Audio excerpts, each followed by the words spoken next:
برکت کے لیے، اگر ہم بہت زیادہ متلاشی ہو گئے ہیں برکت کے لیے، تو ہمیں جو ہے لعنت کو دور کرنے کے لیے بھی تو اس سے زیادہ ہی ڈیسپریٹ ہونا چاہیے۔ پرابلم کہاں پر آتی ہے کہ جب ہم اپنی زندگی کی جو ایسی لذتیں ہیں، ایسی جو لسٹس ہیں، ہماری زندگی کی ایسی بری خواہشیں ہیں اور ایسی بری عادتیں ہیں، ان کو نہیں ہم چھوڑنا چاہتے، لیکن ہم چاہتے ہیں کہ خدا ہمیں بلیس ضرور کرے۔ یہاں پر پرابلم آتی ہے میرے عزیزو۔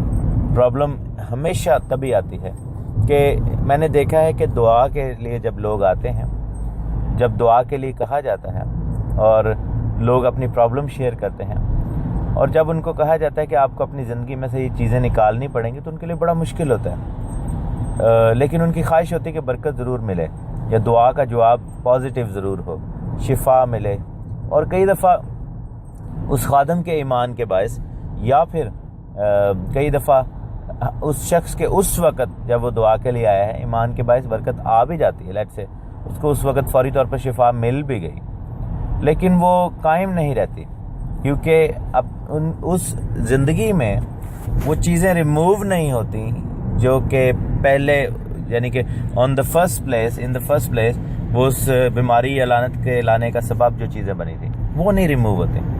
اسی لیے پھر کیا پرابلم ہوتی ہے کہ وہ پھر بیماری واپس آ جاتی ہے، اور پہلے سے زیادہ سیریسلی واپس آتی ہے، وہ لعنت واپس آ جاتی ہے، اور پہلے سے زیادہ جو ہے وہ سیریس ہو کے، پہلے سے زیادہ بڑی پرابلم بن کے واپس آتی ہے، کیونکہ اپنے ساتھ 6-7 اور بھی لے آتی ہے وہ چیزیں۔ تو یہ کلیہ ہے اس چیز کا کہ ہمیں بیماری کو نہیں، ان وجوہات کو دیکھنا ہے، پہلے ان ریزنز کو دیکھنا ہے، ان پوائنٹس کو دیکھنا ہے جس کے باعث جو ہے پرابلم آئی ہے زندگی میں۔ اگر آپ کی کسی بھی کام میں آپ ہاتھ ڈالتے ہیں اور وہ فیل ہو جاتا ہے، تو یہ تو اس کا رزلٹ ہے کسی چیز کا، ٹھیک ہے نا۔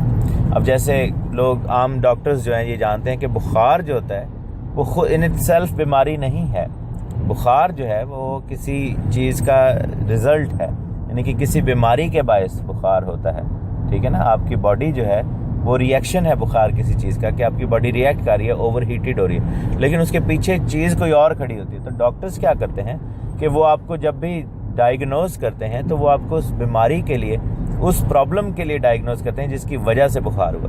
وہ آپ کو بخار کی گولی نہیں دیتے، وہ آپ کو اس تکلیف کی گولی دیتے ہیں۔ مثلا اگر کسی شخص کا گلا خراب ہے تو اس کو بخار ہو گیا، اس کو بہت زیادہ انفیکشن ہے چیسٹ میں، گلے میں، ٹانسلز میں، تو اب وہ آپ کو بخار کی گولی نہیں دیں گے، وہ آپ کو گلے کی خرابی یعنی کہ اینٹی بایوٹکس دیں گے، تاکہ آپ کا جو ہے وہ ایکچوئل انفیکشن ختم ہو۔ تو جب انفیکشن ختم ہوگا تو بخار بھی ختم ہو جائے گا۔ اور کوشش یہ پھر کی جاتی ہے کہ آپ کو پرہیز بتائے جاتے ہیں کہ آپ نے یہ پرہیز کرنے ہیں، کیونکہ آپ جو ہے وہ آپ پرون ہیں، بہت جلدی جو ہے آپ کو یہ چیز اٹیک کر سکتی ہے، آپ ان چیزوں سے پرہیز کریں، کیونکہ یہ آپ کی باڈی کا ویک حصہ ہے، تاکہ نہ بخار ہو اور نہ جو ہے وہ انفیکشن ہو۔ تو یہی جو ہے کلیہ روحانی طور پر بھی ہمیں اپنانا چاہیے، ٹھیک ہے نا۔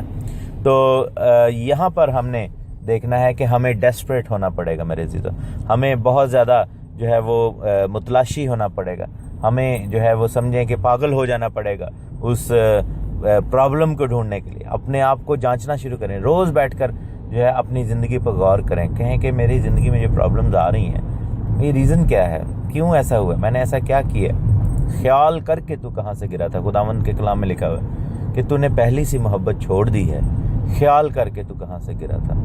اور پھر لکھا ہے کہ اگر تو نہیں سنبھلے گا تو پھر میں اس چراغ دان کو ہٹا لوں گا اس کی جگہ سے، جو برکت تجھے دی ہے واپس لے لوں گا۔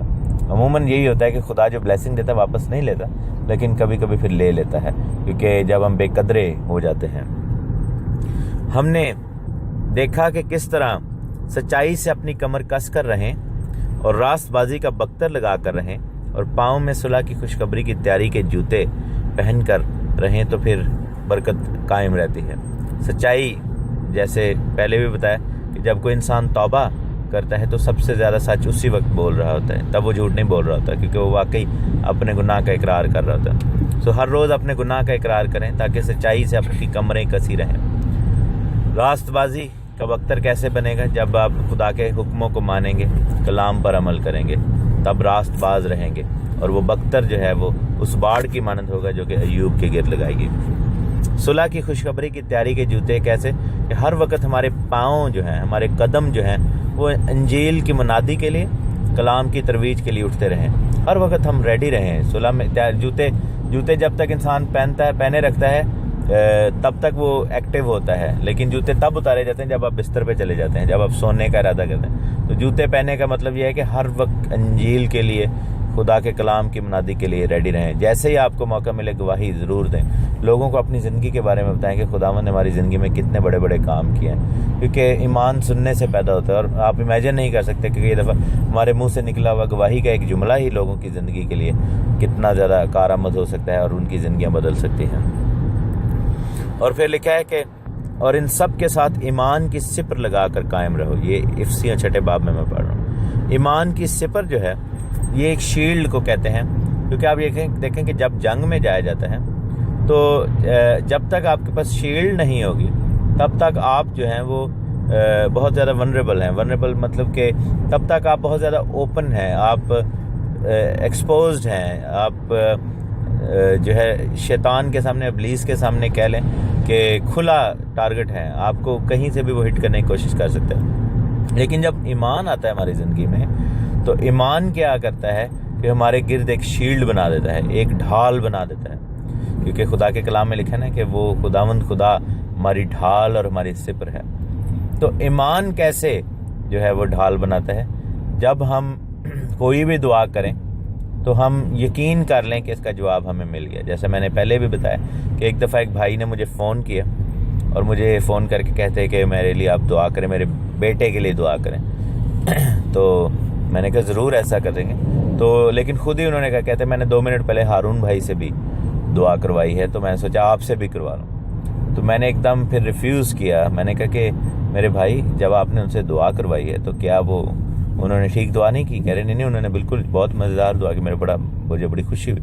تو میں نے کہا پھر جب انہوں نے کر دی ہے تو پھر ایمان رکھیں، پھر میں آپ کے لیے دعا نہیں کروں گا، میں آپ کے لیے شکر گزاری ضرور کروں گا۔ تو ایمان کا مظاہرہ کب ہوتا ہے؟ کلام میں لکھا ہے کہ ایمان امید کی ہوئی چیزوں کا ثبوت، اعتماد اور اندیکھی چیزوں کا ثبوت ہے۔ یعنی کہ جب چیز نہیں ہے تو ہمیں ایسے لگنا شروع ہو جائے کہ وہ ہے، تو پھر ایمان ہے۔ تو ایمان کیا کرتا ہے کہ ہماری زندگیوں میں ایک ایسی ڈھال بنا دیتا ہے جو کہ ابلیس پھر اس کو عبور نہیں کر سکتا۔ جیسے ایوب کی مثال میں بار بار اس لیے دے رہا ہوں کہ ابلیس نے خدا سے شکایت کی تھی۔ ایوب کی کتاب کے پہلے 2 چیپٹرز پڑھیں تو وہاں پہ لکھا ہے کہ جب خدا نے ایوب کی تعریف کی تو ابلیس نے وہاں پر شکایت کی تھی۔ اس نے کہا کہ چونکہ تو نے اس کے گرد جو ہے وہ باڑ لگائی ہوئی ہے، اس نے کہا کہ تو نے اس کے گرد ایسی ایک باڑ لگائی ہوئی ہے جس کو میں عبور نہیں کر سکتا، جس کے اندر میں نہیں جا سکتا۔ امیجن کریں کہ آپ کے گرد بھی ایک ایسی جو ہے وہ خیمہ لگ جائے، آپ کے گرد بھی ایک ایسا جو ہے باڑ لگ جائے کہ ابلیس چاہ کر بھی اس کے اندر نہ جا سکے۔ یہ کتنی بلیسڈ پوزیشن ہے، یہ کتنا زبردست کام ہوئے گا ہماری زندگیوں میں۔ اور یہ ان کے گرد ہوتا ہے جو خدا سے ڈرتے ہیں، کیونکہ زبور 34 میں لکھا ہے کہ خداوند سے ڈرنے والوں کے گرد خدا کا خیمہ جو ہے وہ لگ جاتا ہے۔ اور لکھا ہے کہ ایمان کی سپر لگا کر قائم رہو جس سے تم اس شریر کے سب جلتے ہوئے تیروں کو بجھا سکو۔ ایمان جو ہے وہ ایسی ڈھال پرووائڈ کر رہا ہے ہمیں۔ تو ایمان پیدا کیسے ہوتا ہے؟ خدا کے کلام کے سننے سے۔ لکھا ہے کہ ایمان سننے سے پیدا ہوتا ہے اور سننا مسیح کے کلام سے، ٹھیک ہے نا؟ تو کتنا زیادہ ضروری ہے کہ ہم یہ ڈھال کریٹ کریں۔